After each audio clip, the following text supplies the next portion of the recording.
일상에서 가장 많이 사용되고 우리 생활을 도와주는 손. 하지만 잘못된 생활 습관이나 부주의로 인해 고통받는 손 질환자들이 증가하고 있는 상황. 불의 사고로 인한 손 외상뿐 아니라 다양한 손 질환들은 비슷한 증상을 보이는 경우가 많아 그 원인을 정확히 파악하고 진단한 뒤 치료를 해야 한다는데, 이번 시간에는 손 질환의 모든 것에 대해 알아봅니다.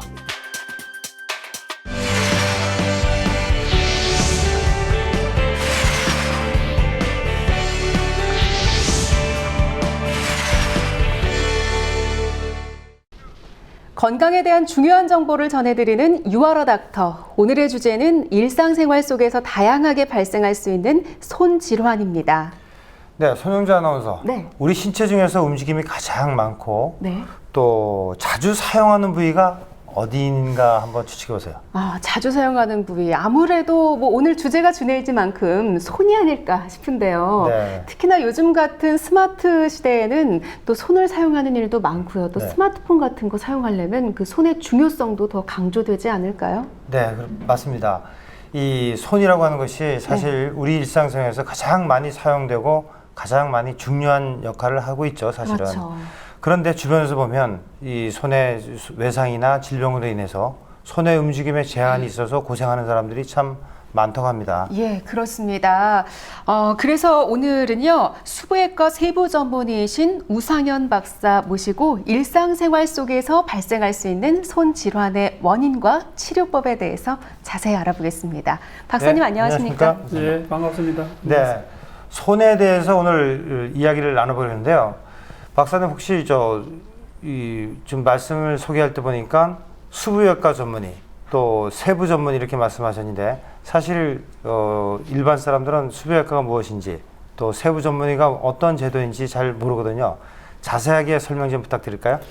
네, 그러시죠. 저희 수부외과는 손의 해부학적인 구조가 너무 섬세하고 또 기능 자체도 너무 세밀한 게 많아가지고 손에 대한 공부를 전문의를 딴 선생님들이 또 2년을 더 하는 겁니다. 그렇게 해서 2년 정도의 수련 기간을 다시 거친 다음에 손 수술에 대한 세부 전문의 자격 시험을 다시 치게 되고, 그래서 세부 전문의라는 자격을 얻게 됩니다. 우리 한국에서는 2005년도부터 이 제도가 시작돼 가지고 매년 12명에서 15명 정도의 수부외과 세부 전문의가 배출되고 있고, 전국에는 약 400여 명의 수부외과 세부 전문의 선생님들이 수고하고 계십니다. 네, 1년에 12명에서 15명만이 그렇죠. 손수술 전문가가 또 된다고 네네. 하니까 대단한 분들이신 것 같네요. 네, 그런데 하루 종일 쉴 새 없이 움직이는 만큼 우리 손에 나타날 수 있는 그런 손 질환, 또 네네. 외상도 참 다양할 그렇죠. 것 같은데요. 네네. 손 질환의 대표적인 것들 어떤 것들이 있을까요? 예, 맞습니다. 이 손을 하루 종일 손을 쓰게 되는데, 손을 사용하다 보면은 나이가 들면서 생기는 관절염뿐만 아니라 하루 종일 하는 그 스마트폰 문자 두드리면서도 손가락에 병이 생길 수도 있고, 네. 또 무거운 걸 드는 작업 환경이나 취미 활동으로도 팔꿈치도 아플 수 있고 해서 손에 관한 질병은 점차 자꾸 늘어나는 것 같습니다. 네, 원장님. 중년 이후의 여성들, 특히 여성들을 보면은 이렇게 손이 저리다든지 또 그래서 병원에 오면 혈액순환이 안 된다든지 또 손목 터널 증후군이다 이런 병명을 또 얻게 되는데, 이 두 병명에 대해서 시청자분들이 좀 궁금해하거든요. 차이점이 무엇인지 설명 좀 부탁드릴까요? 네, 맞습니다. 예. 손저림은 손으로 가는 신경이 문제가 되기 때문에 발생하는 병이고, 손시림은 손으로 가는 혈액순환이 떨어진다든지 안 돼서 생기는 병입니다. 그래서 네. 손저림 같은 경우는 신경이 문제니까 너무 방치하게 되면 손에 기능장애가 오게 되고, 손시림 같은 경우는 혈액순환으로 영양 공급이 안 되니까 심한 경우에는 괴사가 와서 절단을 하게 되는 그런 경우도 있는데, 그 손저림을 혈액순환 개선제를 먹는다는 네. 것은 우리 두통 있는데 설사약을 먹는 거나 뭐 비슷한 거죠. 그렇군요. 손저림과 손시림. 네. 저도 그 두 차이점을 정확하게 알지 못했는데요. 못했는데요? 치료법도 서로 다르다는 것 꼭 기억을 하셔야겠습니다. 근데 치료를 또 잘못하면 네. 두통 환자에게 설사약을 먹는 건 절대 안 되죠. 아주 오류를 범할 수 있는 예. 아주 위험한 판단이 될 수가 있습니다. 그렇습니다. 신경이 문제가 돼서 생길 수 있는 손질환, 손저림. 그렇다면 구체적인 원인에 대해서도 좀 설명을 해주시죠. 예, 맞습니다. 이 손저림은 방금 말씀드렸듯이 신경이 문제이기 때문에 우리 흔히 그 환자분들 허리 디스크 있을 때 다리가 저리고 발바닥이 저린 감각 이상하듯이 그 목 디스크가 있어가지고 손이 저린 경우가 많이 발생할 수 있고 네. 또 당뇨가 있다든지 우리 콩팥이 안 좋아서 투석을 하는 분이라든지 갑상선이 있는 분이라든지 그런 신체적인 병으로 인해서 손이 저림이 발생할 수 있고 또는 신경이 이 목에서부터 팔까지 내려가는 과정 중에 뼈의 이상이라든지 혹이 있어서 신경을 압박해서 문제가 생길 수 있고 가장 흔한 것은 우리 주부님들한테 생기는 손목을 많이 사용해서 생기는 손목 터널 증후군입니다. 예. 네. 그 원장님 말씀 들어보시니까 그 손저림을 그대로 보면 굉장히 뭐 목에서부터 올 수가 있고 또 신경의 압박이 올 수가 있고 뭐 이런 원인이 많이 있다고 들어서 그냥 관가에 지나칠 병은 아닌 것 같아요. 그럼요. 그렇다면 좀 더 구체적으로 그 손목 터널 증후군을 이제 여성분들에게 가장 많이 온다고 그러는데 어떤 원인이 있을까요? 예, 그 손목 터널 증후군은 아마 40, 50대 주부분들은 대부분 아마 느껴보셨던지 또 지금 심각하게 또 손이 저려서 치료를 해야 되나 말아야 되나 하는 고민을 하고 계실 것 같은데 아마도 남편분들이 잘 해야 될 것 같아요. 하루 종일 이 걸레를 짜는 동작이라든지 빨래를 짠다든지 쉴 새 없이 쓰는 그 손목 사용으로 인해 가지고 손목에 있는 힘줄들이 부으면서 상대적으로 갇혀 있는 신경이 압박이 되는 그런 게 손목 터널 증후군으로 가장 많이 나타나게 되고 남자분들한테 나타나는 경우에는 그 조금 호사스러운 이야기 같지만은 여자분들은 일하면서 그렇고 남자분들은 안 하던 운동을 갑자기 한다든지 테니스를 새로 시작해서 그립을 힘 있게 쥔다든지 또는 배드민턴을 열심히 친다든지 하는 그런 경우에 또 이런 손저림이 나타납니다. 네. 그래서 이런 손저림이 나타나는 경우에는 처음에는 손가락 끝만 조금 저리고 이렇게 털고 이러다가 자꾸 더 경과하게 되면은 이제 힘이 빠지는 그런 증상까지 나타나게 됩니다. 예. 많이 사용하면서 발생할 수 있는 아무래도 주부들의 경우 손빨래뿐만 아니라 뭐 네네. 걸레질도 자주 하기 때문에 또 손목에 무리가 많이 가지 않을까 싶은데요. 그렇다면 어떤 증상을 보일 때 손목 터널 증후군을 의심해 봐야 할지 대표적인 증상들을 화면으로 모아봤습니다. 지금부터 함께 보시죠. 가만히 앉아만 있어도 땀이 줄줄 흐르는 여름. 더워. 왜 이렇게 찌는 거야, 진짜. 올해는 평년보다 더 덥다면서요. 뉴스 보니까 그렇다대요. 에휴, 이런 날은 그저 시원한 계곡물에 발 척 담그고 노는 게 최고인데. 하지만 우리에게 닥친 현실은 쌀국수 나왔습니다. 더워 죽겠는데. 쌀국수가 뭐야, 쌀국수가. 진짜 센스 없다니까, 센스 없어. 하여간 하나는 알고 둘은 모른다니까. 이열치열 몰라요? 더위는 자고로 이렇게 김이 팔팔 나는 뜨거운 국물로 없애야 됐고. 빨리 먹고 빙수나 먹으러 가죠. 칼 맛있게 드세요. 아니 뭐시여 시방 음식 갖고 장난하는겨 뭐여. 그게 아니라 요즘 왜 이렇게 젓가락질이 힘들지? 젓가락하고 밀당해? 사겨? 지금 더운데 뜨거운 거 먹으러 왔다고 시위하는 거지. 딱 들켰어. 아이고 무슨 서너 살 꼬마도 아니고 젓가락질 못한데 그저요? 얼레 됐어요. 진짜 여러 가지로 꼬이네. 뭐야 장난이 아닌가 보네. 왜 손을 못 쓰겠어요? 다쳤어요? 모르겠어요. 이상하게 손가락이랑 팔뚝이랑 다 힘이 떨어져서 물건을 잡지도 못하고 들지도 못한다니까요. 손이나 팔 신경에 문제 생긴 거 아니고요?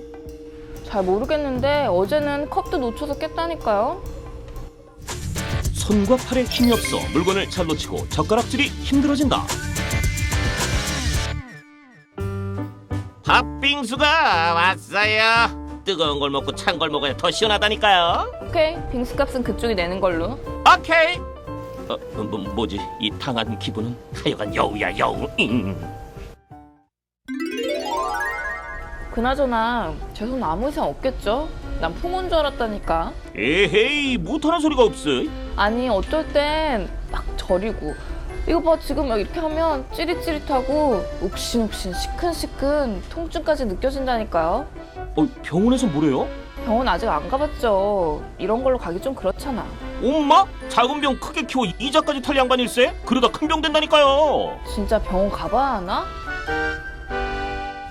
손과 팔목에 저릿저릿한 느낌과 욱신욱신한 통증이 나타난다. 아유, 쌀국수에 팥빙수까지 폭풍 흡입하더니만 그러지. 주름 돋고 씨와 슬지씨. 잔 거 아니야. 생각한 거야, 생각. 무슨 생각을 하셨길래 저리 침까지 흘리셨을까나? 그게 아니라 요즘 팔목이랑 손가락 통증 때문에 잠을 설쳐요. 어제도 너무 아파가지고 잠도 못 잤다니까. 통증으로 인해 잠을 이루지 못하는 수면장애가 동반된다.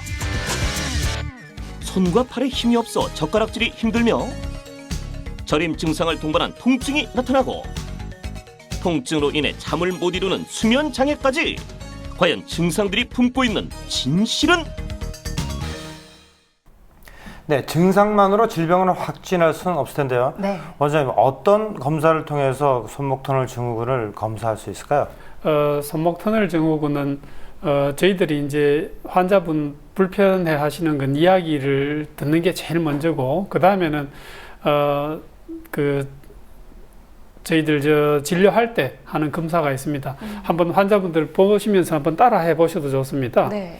그래서 이 손목의 이 중간 부분에 이 정중신경이 지나갑니다. 이 정중신경이 이 손목을 가로지르는 인대를 압박하기 때문에 이 압박하는 부분을 이렇게 톡톡톡 이렇게 두드려 보시면은 이 두드리셔가지고 손끝으로 전기가 통하듯이 찌릿찌릿찌릿한 느낌이 있으면은 이 손목 터널 증후군이 의심이 된다, 이렇게 말씀드릴 수 있고, 그 다음에는 방금 떠드린 부분을 이렇게 압박을 해서 손목을 굽힌 채로 이렇게 압박을 해서 2, 3분, 4, 5분 정도 지나면서 손끝이 저려진다든지 하면은 정상이 이 손목 터널 증후군의 정상이다, 이렇게 말씀드릴 수가 있습니다. 네. 그래서 이런 진단 방법도 저희들이 만져보고 느껴보고 하는 것도 방법이 되고, 그 다음에 하는 거는 저희들이 이 초음파를 통해서 이 신경의 굵기를 저희들이 측정을 하게 되면은 신경이 얼마나 굵어져 있는지, 또 동그랗게 있어야 될 신경이 얼마나 납작해졌는지, 그런 것으로 진단도 되고, 네. 또 가장 정확한 검사는 신경전도 검사라고 해서 신경의 속도를 측정해 가지고 신경 속도가 60 메타 퍼 세컨드니까 1초에 60m 정도로 진행돼야 될 신경이 20, 30 이하로 속도가 느려지게 되면은 우리 고속도로에 차가 빨리 가다가 막히는 것처럼 신경 속도가 많이 늦어져 있기 때문에 정확하게 진단이 돼서 수술을 해야 될지 약을 먹어야 될지 결정을 하게 됩니다. 예. 상당히 좀 간단한 방법으로 자가 진단도 네. 가능하네요. 그렇죠. 그리고 보다 정확한 검사는 이제 전문의를 찾아가서 받아보실 수 있을 텐데요. 진단을 내리게 된다면 이거 꼭 수술해야 되나요? 이런 질문 환자들이 제일 먼저 하게 될 것 같아요. 손목 터널 증후군이라고 해서 꼭 수술을 해야 되는 거는 아니겠죠? 예, 맞습니다. 전혀 수술을 처음부터 권하는 건 아니고, 예. 손이 저리다는 거는 손을 많이 사용했으니까 좀 쉬게 해주세요 하는 그런 사인입니다. 그래서 남자분들이 손이 저린 경우에는 이 몸짱을 만들려고 뭐 아령을 세게 든다든지, 네. 또 요즘 골프 때문에 하루아침에 싱글이 되겠다고 막 연습을 세게 한다든지, 그래서 생기는 게 많으니까 손을 쉬게 하는 게 좋은 것 같고, 예. 또 어머님들 같은 경우에는 사소한 일들을 많이 하시기 때문에 주무실 때 이 손목이 펴지도록, 그래서 손목으로 지나가는 신경이 압박이 안 되도록 펴는 보조기 같은 것을 해서 주무시는 것도 방법이 되고, 예. 무엇보다도 손을 아끼는 게 먼저고, 그 다음에는 저희 병원에 오시게 되면은 보통 환자분들께서 뼈주사 그러는데 스테로이드 주사를 한 달에 한 번 정도 주사를 맞는 것도 괜찮습니다. 그래서 2번 내지 3번 정도까지는 맞아 보시고 그렇게 해서 손을 아끼고 보조기도 잘 하시고 하면은 저절로 낫는 분들도 상당히 많습니다. 근데 이 뼈주사라 그래서 스테로이드 주사를 너무 자주 맞는다든지 또 너무 많은 양을 맞는다든지 하는 것은 피하는 게 좋을 것 같습니다. 예, 그렇군요. 손목 터널 증후군이 있을 때 비수술적인 방법에 대해서 좀 설명해 주신 것 같아요. 네. 그렇습니다. 이어서 손목 터널 증후군이 있을 때 꼭 이럴 경우는 수술을 해야 된다. 네네. 비수술적인 것만으로는 치료가 되게 어렵다 하는 환자들도 있을 것 같은데요. 어떤 경우가 그렇습니까? 네, 맞습니다. 특히 그 연세가 드시면서 밤잠이 없어지는데 자다가 주무시다가 손이 저려서 깨서 이렇게 손을 흔들다든지 네. 또는 너무 손이 저려가고 바늘로 이렇게 막 찌르는 분도 계세요. 그래서 그런 손저림이 계속해서 반복적으로 또 자다가 깰 정도로 생기는 경우, 그리고 저희들이 진찰을 해볼 때 가장 심한 경우는 여기 보시면은 엄지하고 새끼손가락 사이에는 이렇게 두툼한 두둥이 있는데 이런 부분이 쑥 꺼져 내려가는 정도로 네. 근육이 위축이 되는 그런 경우에는 벌써 수술도 많이 늦은 상태입니다. 그래서 보존적인 치료를 해보시다가도 손저림이 지속되거나 자다가 깨고 또 심지어는 물건도 떨어뜨리고 접시도 떨어뜨리고 하시게 되면은 수술적인 치료를 한번 고려해 보시는 게 좋을 것 같습니다. 네. 원장님, 이렇게 손목 터널 증후군 환자에서 제일 또 걱정되는 게 이제 수술을 받았는데 완치가 안 될까 봐 그러는데 그렇죠. 완치율은 대충 어느 정도 될 수가 있습니까? 저희 수부외과 세부 전문의가 보는 환자분들 중에 가장 흔한 환자가 손목 터널 증후군이고 네. 또 손목 터널 증후군은 수부외과 의사가 할 수 있는 수술 중에 환자분의 그 만족도가 가장 높은 수술입니다.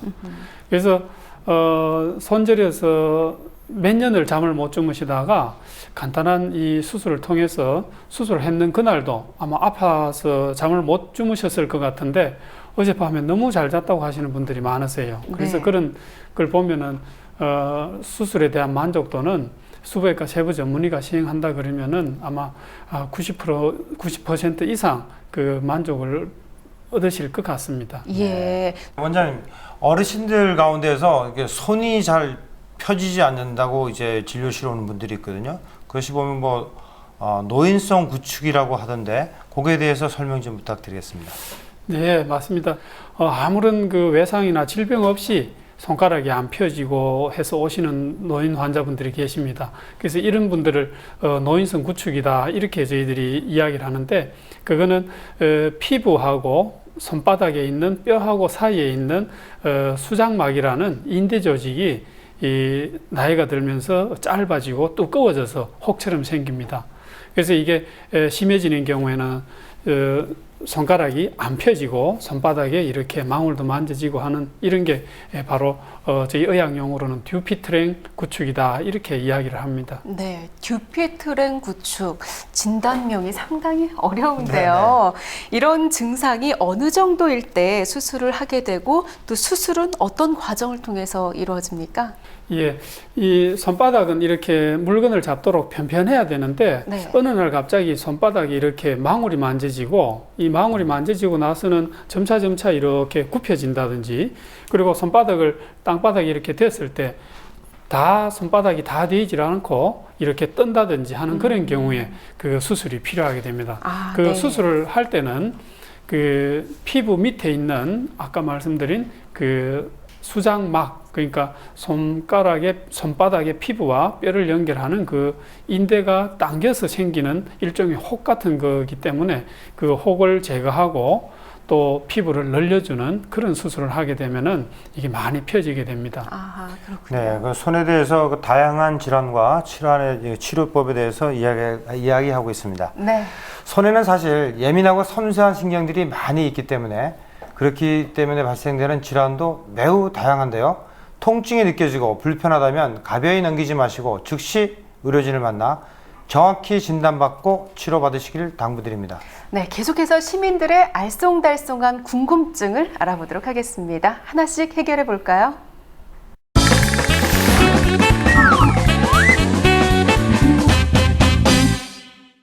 제가 컴퓨터를 좀 오래 하는 편인데요. 키보드나 마우스 밑에 푹신한 패드를 깔면은 손목 건강에 도움이 될까요? 네, 이 손목 보호 패드라고 하나요? 저도 뭐 집에서도 그렇고 네네. 회사에서도 그렇고 그렇죠. 항상 사용을 하고 있는데 정작 도움이 많이 될까요, 원장님? 네, 이 컴퓨터 마우스를 사용하실 때 그 패드 자체가 도움이 될 수도 있고, 예. 제가 권하고 싶은 거는 그 컴퓨터 하실 때 자세가 굉장히 중요한 것 같습니다.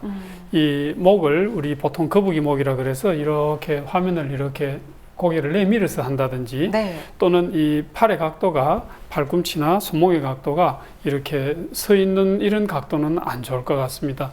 그래서 가능하면은 책상에 붙어 가지고 이렇게 90도로 팔꿈치 각도, 손목이 평행되게 이런 자세가 좋을 것 같습니다. 밑에 패드가 푹신푹신하면 더 좋을 수는 있겠지만 네. 이 자세를 유지해 주는 게 가장 좋을 것 같습니다. 아, 그렇군요. 컴퓨터 하다 보면 저도 자연스럽게 목이 앞으로 가는 그렇죠. 거북목 그러면서 증상이 이제 나타나는데 무엇보다 자세에 좀 더 신경을 쓸 필요가 있다. 네. 알겠습니다. 계속해서 다음 질문 또 확인해 보시죠. 제가 가끔 손목이 시리고 아픈데 그럴 때 응급처치로 통증을 완화시킬 수 있는 방법이 있나요? 네, 갑자기 이렇게 시큰거릴 때 그렇죠. 당황하기 마련이에요. 그렇죠. 많은 주부들께서도 궁금해하시는 질문일 것 같은데요. 고장 뭐 몇 번 이렇게 주물러 주는 게 전부일 것 같거든요. 응급처치로 좋은 방법이 있을까요? 예, 집에서 갑자기 할 수 있는 방법을 굳이 생각하자 그러면 어떻게든 손을 안 움직일 수 있도록 이 보조기를 해주는 게 좋을 것 같고, 네. 그 상태에 따라서 얼음찜질을 한다든지, 많이 붓는 경우에는 얼음찜질을 한다든지, 또 손목이 많이 아픈 경우에는 따뜻한 찜질을 해준다든지 이렇게 찜질을 해주는 것도 좋을 것 같고, 그 외에도 손가락에 이 무리가 되지 않는다 그러면은 스트레칭도 많은 도움이 될 것 같습니다. 아, 얼음 찜질과 따뜻한 찜질 그 차이점에 대해서도 설명을 좀 해주시죠. 얼음 찜질은 상대적으로 이 염증이나 어떤 열기가 있을 때 삭혀주는 그런 효과가 있고, 예. 이 따뜻한 찜질은 혈액순환을 촉진을 시키기 위해서 하는 거기 때문에 네. 염증이 이렇게 있어 보이는데 따뜻한 찜질을 하는 거는 손해겠지, 그죠? 그러니까 많이 부었다든지 이런 경우에는 붓기를 깔아앉히기 위해서는 찬 찜질을 해주는 게 더 좋을 것 같습니다. 예, 상황에 따라서 선택을 하셔야겠네요. 네네. 시민들의 날카로운 질문과 원장님의 명쾌한 답변이 이어지고 있는데요. 계속해서 다음 질문 만나볼까요? 제가 어디서 팔을 기증받을 수 있다고 들었는데 그게 정말 가능한 일인가요? 네, 여태까지 손에 대해서만 얘기하고 있었는데 네. 그 잠시 후에 그 접합술에 대해서 자세한 이야기를 나눠보려고 했었는데 시민분이 먼저 질문을 주셨습니다. 그래요. 네. 손가락이나 이제 팔목 접합술에 대해서는 얘기를 들어봤는데 뭐 인터넷 해외 뉴스에 보니까 팔을 절단을 했는데 그것을 이식하는 수술을 했다. 뭐 그런 보고를 보고 아마 질문한 것 같습니다. 원장님 답변 좀 부탁드리겠습니다. 예, 맞습니다. 팔을 이식한다는 게 의사 선생님들조차도 그게 어떻게 가능한 일인가 이렇게 질문을 하시는 분들도 있습니다. 네. 우리가 과거에 1950년대부터 콩팥이나 심장이나 폐나 이런 장기들이 없을 때 생명을 다루는 이런 장기를 혈액형이 맞고 한 경우에 다른 사람의 간이나 콩팥을 이식하는 그런 수술들은 많이 행해지고 있습니다. 근데 팔을 이식한다는 것은 그런 단순한 장기를 이식하는 것과는 큰 차이가 있습니다. 왜 그런가 하면은 그 팔 안에는 우리 몸에서 가장 거부 반응이 강한 피부가 포함되어 있고, 그리고 뼈, 신경, 인대, 힘줄, 근육 모든 조직의 종류가 다 들어와 있기 때문에 그 팔을 이식한다는 게 자체가 옮기게 되면 그 어마어마한 거부 반응을 어떻게 약으로 통제를 할 것인가, 이런 문제 때문에 전혀 의사들조차도 불가능한 이야기라고 생각했었습니다. 네. 근데 1999년도 이후에 미국을 시작해서 프랑스, 독일에서 많은 동물 실험과 임상 경험을 거쳐서 지금 팔 이식 수술을 하고 있습니다. 그래서 팔이 없는 분들에게는 굉장히 희소식이 될 거고, 이런 수술 자체가 실험적인 단계를 지나서 지금은 전 세계에서 지금 40-50건 이상 지금 시행되고 있고, 현재는 팔리식을 해도 우리가 수술하기 전에 생각했던 것처럼 심각한 면역 억제제가 아닌 바로 콩팥 이식한 정도의 면역 억제제로도 팔리식 현재 잘 살아있고, 바로 제가 근무했던 그 미국의 수부외과 센터병원에서 미국 최초로 팔리식 수술을 시행했는데, 그 환자분이 이제 14년이 됐습니다. 그래서 그분이 거의 정상적인 기능으로 야구도 하고 또 일상적인 기능을 다 하고 거부 반응 없이 잘 지내고 있습니다. 예. 네. 절단하면은 우리가 로봇 팔 생각했었는데 드디어 이제 인조 이식이 가능하다 그러니까 참 다행인 것 같습니다. 예. 시민들의 궁금증 시원하게 풀어봤습니다. 손에 발생할 수 있는 질환에 대해서 이야기 나누고 있는데요. 네. 손 질환하면 우리가 손을 다친다. 손 외상을 이제 빼어낼 수 없는데요. 그럼요. 손 외상하면 그 중에서 가장 심각한 것이 절단 사고라고 합니다. 네, 특히나 요즘 같은 더운 여름철에 손가락, 손목 절단 사고가 또 빈번하게 일어난다고 하는데요. 손 외상 중에서 대표적인 손가락, 손목 절단에 대해서 이야기를 나눠보겠습니다. 앞서 시청자 질문에서도 절단과 접합에 대한 이야기를 잠깐 해주셨는데, 손가락과 손목 절단 사고 주로 어떤 상황에서 발생하게 되고요? 또 얼마나 자주 발생합니까?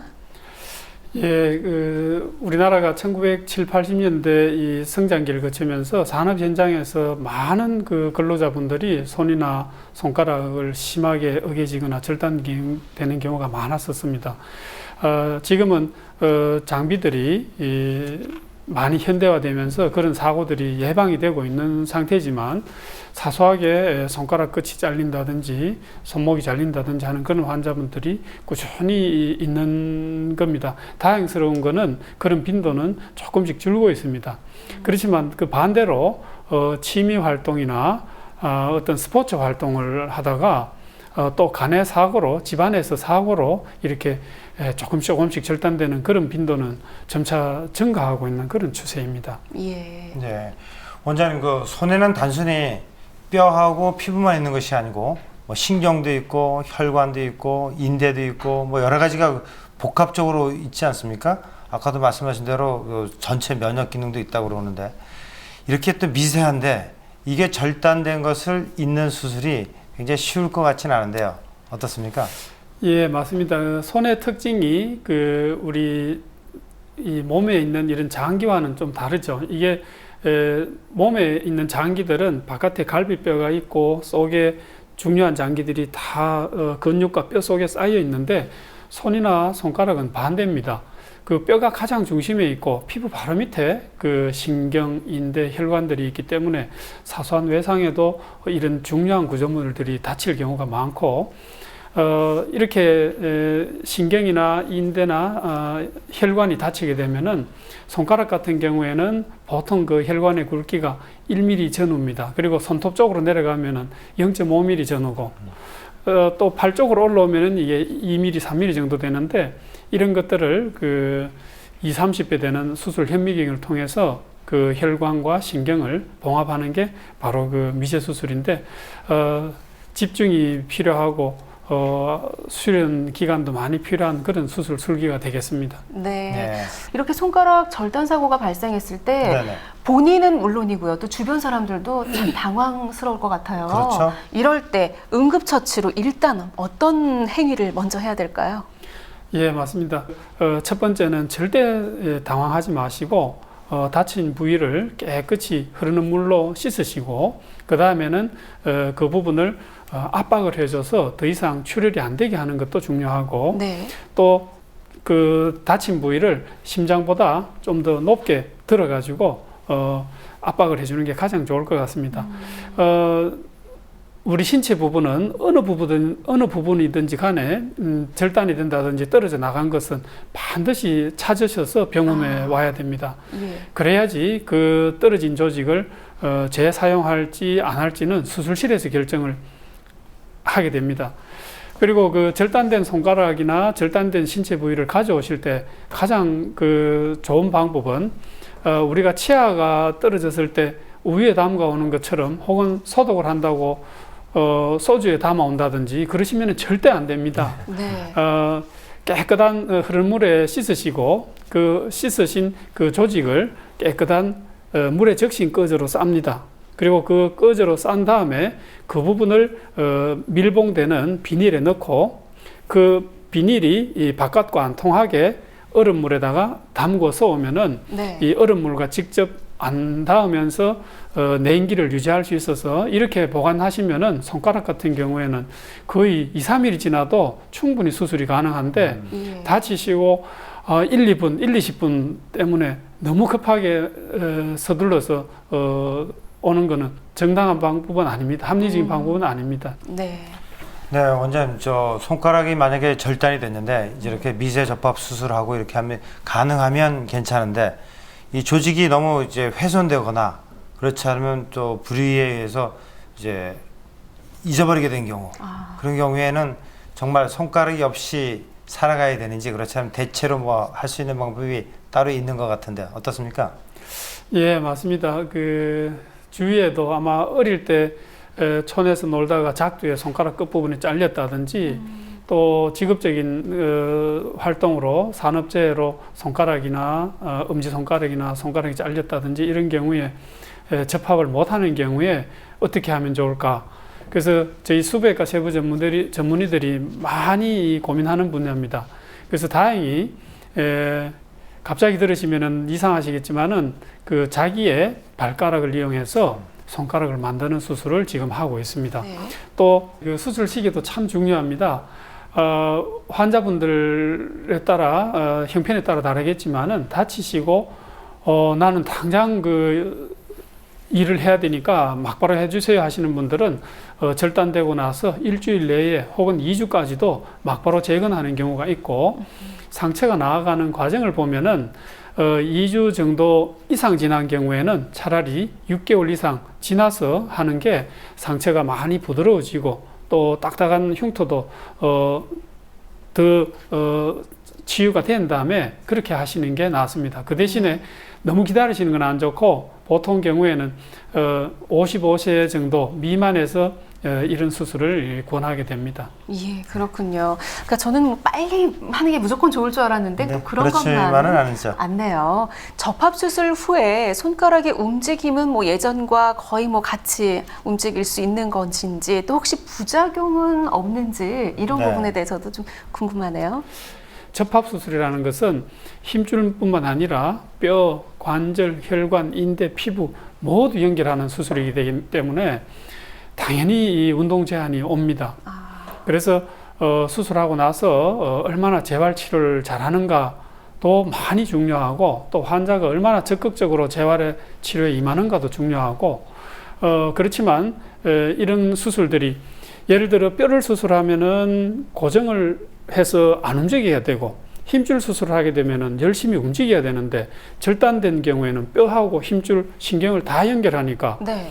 고정을 해야 될지 움직여야 될지 그러네요. 어렵게 되는 겁니다. 그래서 결국에는 6개월 정도 지난 다음에 반드시 이 힘줄들이 붙어 있어서 잘 못 움직이는 부분을 분리해주는 유착 분리 수술 같은 것도 필요하고 또는 모양이나 흉터에 대해서도 또 수술할 수도 있게 되는 겁니다. 예, 부작용은 크게 걱정을 안 해도 괜찮은 건가요?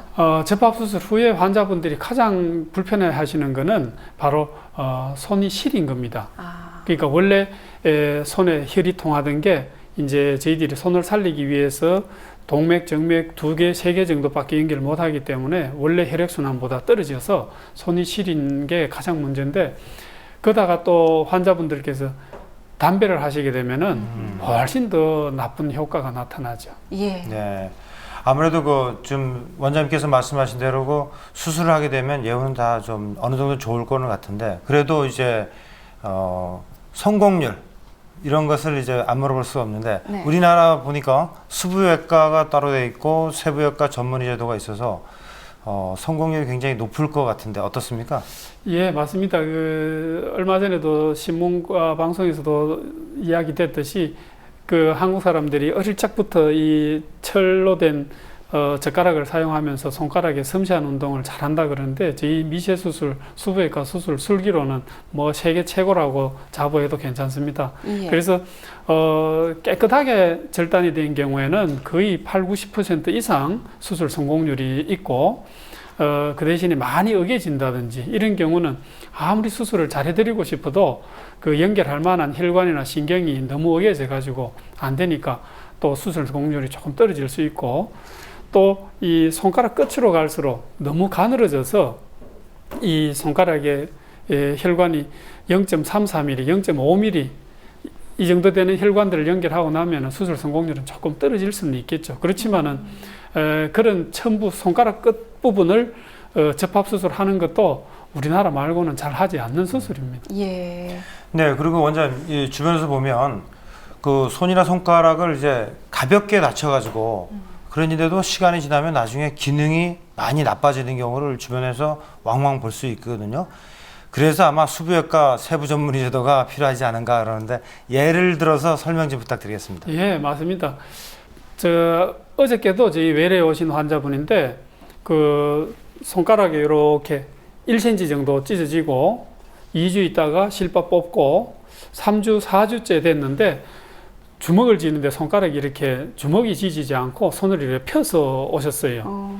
그래서 그 왜 이렇게 치료했느냐 그러니까 그 병원 응급실 가가지고 찢어졌다고 피부만 꾸몄습니다 이러는데, 아까 말씀드린 대로 우리 손가락의 중요한 구조물들이 바로 피부 밑에 있는데 그분 같은 경우에는 이 손가락에 굽히는 힘줄이 터졌는데 그거를 놓치고 피부만 꾸맨 겁니다. 그러니까 응급실에서 그 피부만 봉합했다가 이렇게 안 구부러지는 경우도 있고, 또 손가락 위쪽이나 아래쪽에 다쳤는데 실밥 뽑고 나서도 계속해서 손에 감각이 없습니다 그러는 분들도 또 오세요. 그러니까 네. 그런 경우는 신경이 다친 건데 신경 다친 거를 봉합을 안 한 거죠. 그러니까 이런 손가락의 외상, 손바닥의 이런 외상들은 응급실에서 대충 이렇게 피부 봉합해야 될 경우가 많지가 않습니다. 깨끗하게 피가 안 나게 지혈을 한 상태에서 손가락 안쪽에, 손바닥 안쪽에 중요한 신경이나 인대나 혈관들을 꼭 찾아보고 연결을 해야 되고, 바로 그런 일을 하는 것이 우리 말씀하신 대로 바로 수부외과 세부 전문의가 해야 될 일입니다. 네. 이렇게 수지 접합에 있어서 높은 기술력을 갖고 있기 때문인지 해외 네네. 의료진들도 이제 이런 수련 과정을 거치기 위해서 우리나라를 많이 찾는다고 하죠. 예, 저도 그렇게 알고 있습니다. 저희 병원에도 최근에 러시아나 또 홍콩이나 독일이나 인도에서 이렇게 저희 미세 수술을 배우러 단기, 장기로 이렇게 오시는 분들이 있는데, 아마 아시아권이나 또 약간의 후진국 쪽에서는 그 수부외과 혹은 미세 수술에 대한 연수를 하러 많이 오시게 됩니다. 그리고 자랑스러운 것은 우리가 과거 그 올림픽 처음 개최했을 때 굉장히 기분 좋았던 것처럼 저희 수부외과에서 2011년도에 한국에서 세계 수부외과 학회도 개최하고 전 세계에 우리나라 수부외과 학회의 위상을 알린 그런 기회도 있었습니다. 네, 원장님, 저는 주변에 그 환자를 보낼 때 그 허리가 아픈 사람들을 많이 보거든요. 그래서 그 사람들에게 하루에 1시간씩 스트레칭을 해라. 또 어떤 자세는 좋고 어떤 자세는 나쁘다. 이런 것을 꼭 알려주는데, 손 건강을 위해서 하는 운동법이나 무슨 스트레칭, 그거 좀 알려주시겠습니까? 네, 손은 이렇게 하루 종일 이렇게 쥐는 동작만 하게 됩니다. 손은 이렇게 펴는 동작을 잘 안 해요. 그래서 저는 이제 환자분들한테 어떤 일을 하시든지 어떤 그 취미 활동을 하든지 하고 나면은 손가락도 펴주고 손목도 펴주는 운동 하세요 이러면서 이렇게 권합니다. 이 손가락 하나하나를 잡고 이걸 이렇게 뒤로 제껴주는 겁니다. 이렇게 이런 제껴주는 운동, 네. 이것도 좋고, 네네. 그 다음에 또 이 팔꿈치와 손목을 이렇게 스트레칭하는 이 자세도 많이 권합니다. 예. 팔꿈치를 편 상태에서 이렇게 펴시고 또 이거 굽혀주시고 하는 이런 운동. 그리고 이 손저림이나 목 쪽으로는 이렇게 이 어깨를 돌리는 이런 운동도 많이 도움이 될 것 같습니다. 예, 어깨 운동까지. 그리고 지금 저도 원장님이 하시는 걸 따라서 해봤는데 시원하시죠? 뼈 소리가 나네요. 네. 시원한 건 물론이고요. 스트레칭 매일매일 좀 잊지 말고 해줄 필요가 있는 것 같습니다. 시청자분들도 잘 기억을 해두셨다가요. 가족들과 함께 하시면 또 도움이 될 것 같습니다. 자, 그럼 마지막으로 방송을 보고 계신 주부들과 또 현장에서 근무하고 계신 여러 근로자분들께 이 손 건강을 지키는 데 좀 도움이 되는 말씀이 있다면 정리를 해주시죠. 예, 우리 신체 어느 한 부분이라도 너무 과하게 쓰면은 탈이 나게 되어 있습니다. 그 중에서도 우리 손은 의식주를 해결하기 위해서 가장 중요한 이 기관이라서 이 손을 너무 과하게 쓰시는 거, 너무 또 오래 쓰시는 거, 너무 또 많이 이 고생을 시키는 것은 반드시 피하셔야지 나이가 들면서 피부에 주름이 적게 생기게 하려 그러면은 피부 관리하시는 것처럼 손에 관절이나 인대도 아끼시면서 사용하시고 틈틈이 스트레칭 하시고 또 손도 많이 깨끗하게 유지하시고 하시면은 건강하신 손으로 일상생활이나 취미 활동이 잘 될 것 같습니다. 네, 지금 말씀해 주신 대로 손 운동을 하고 또 손 스트레칭을 하는 것도 그렇죠. 중요할 것 네네. 같고요. 손을 좀 더 소중히 여겨서 아껴주는 것은 물론이고요. 또 네. 조그만 증상이 나타나더라도 꼭 전문의와 그렇죠. 상담을 하고 진단을 받는 것이 중요할 것 같습니다. 네, 사소한 상처라도 네. 반드시 전문의자 선생님에게 조언을 구하는 것이 좋겠습니다. 그럼요. 방치해서 좋을 건 없겠죠.